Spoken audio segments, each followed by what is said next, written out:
In London, in the autumn of 1862, a bowl of dark, mahogany-colored soup arrives on a polished dining table. It smells of sherry, cloves, and something faintly briny. Serving it signals to your guests that you are sophisticated, well-read, and wealthy. It is called mock turtle soup. The entire experience relies on a carefully constructed culinary deception. There is absolutely no turtle in the bowl. The necessity of this deception started a century earlier on the wooden docks of the West Indies. In the 1720s, British sailors returning home began loading live sea turtles into the holds of their ships. The animals could survive the journey strapped upside down for weeks without food or water. These were green sea turtles, an animal that once populated Caribbean waters in such density that ship captains described the ocean as boiling with them. The culinary yield was massive. A single animal could feed 40 people. When boiled down, the gelatin in the turtle's shell produced a broth so thick and savory it became an obsession among London's elite. Satisfying that obsession required a massive logistical extraction. By the middle of the 18th century, an estimated 15,000 live green turtles were arriving in Britain every single year. The sheer gluttony of the trade quickly became a matter of public unease. In this 1799 satirical cartoon, a wealthy civic official leans happily over a bowl of turtle soup, entirely unaware that death itself is reaching forward and seizing him by the throat. Everyone in London understood the joke. The ruling class had eaten themselves, and an entire ocean species, into an irredeemable moral debt, decades before the word conservation entered the modern vocabulary. This chart tracks the inevitable economic fallout. As the Caribbean reef populations plummeted, the cost to extract the remaining turtles pushed the price of a live catch exponentially higher. By the early 1800s, a single animal cost more than a working man earned in an entire month. This created a severe problem for the aspirational Victorian middle class. They desperately needed to serve turtle soup to maintain their social standing at dinner parties, but the raw ingredients were completely out of reach. The solution arrived through Isabella Beeton. In 1861, she published her Book of Household Management, a massive text that defined middle-class dining and domestic order for the next 40 years. She dedicated 3 full pages to solving the turtle problem. In a book that typically gave single paragraphs to recipes, she provided strict, exhaustive instructions on how to perfectly fake the most expensive soup on earth. The entire trick rested on a specific cut from the butcher, a whole calf's head left with the skin on. When simmered for hours, the cheek meat shredded exactly like turtle muscle, while the skin dissolved into a thick, gelatinous layer that mimicked the prized fat found under a sea turtle's shell.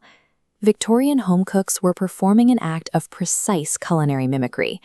They reverse-engineered a ruinously expensive luxury experience using cheap offal, allowing hundreds of thousands of households to serve status in a bowl for a fraction of the cost. To see if this deception holds up, I decided to cook Isabella Beeton's 1861 recipe exactly as she wrote it. The first problem is finding the primary ingredient. Following the BSE, or mad cow disease outbreaks of the 1980s and 1990s, the British public developed a deep, lingering fear of bovine offal. Asking a traditional market town butcher for a calf's head with the skin still attached is an unusual event. The man behind the counter told me he hadn't received a request for that specific cut in 19 years. It took 3 days to special order. When it arrived, wrapped tightly in white paper and butcher's string, it was incredibly heavy.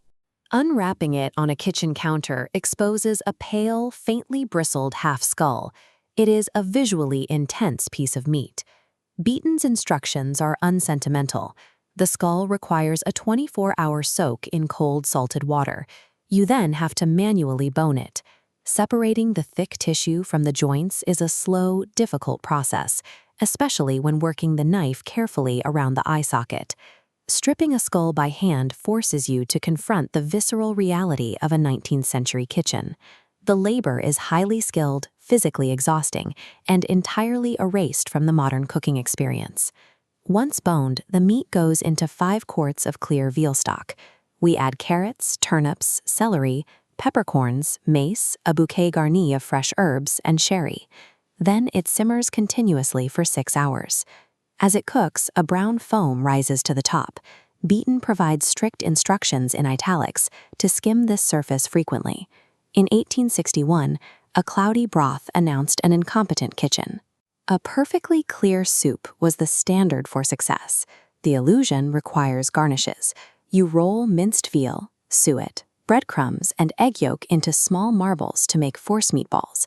To go further, Victorian recipes instruct you to poach and mash the animal's brain to form secondary dumplings, politely termed brain balls, which are poached directly in the hot liquid. This exact recipe had such a massive footprint in Victorian society that it spilled into literature. In 1865, Lewis Carroll published Alice's Adventures in Wonderland. This illustration by John Tenniel shows Alice meeting a melancholic creature called the mock turtle.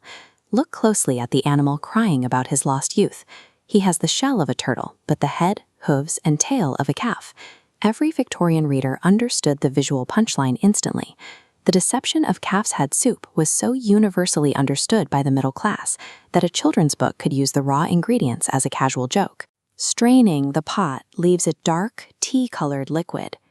You add cubed pieces of the gelatinous head meat, the forcemeat balls, a tablespoon of lemon juice, and 2 final glasses of sherry. The taste is astonishing. Despite being made entirely of beef, it has a deep mineral profile that tastes distinctly like the sea. The sheer volume of collagen coats the inside of your mouth. The mimicry works.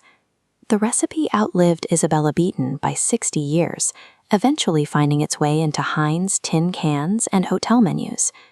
It only vanished from British tables when the BSE crisis made the public terrified of eating anything near the central nervous system of cattle. But the dish secretly survived. In Cincinnati, Ohio, 19th-century German immigrants adopted the recipe.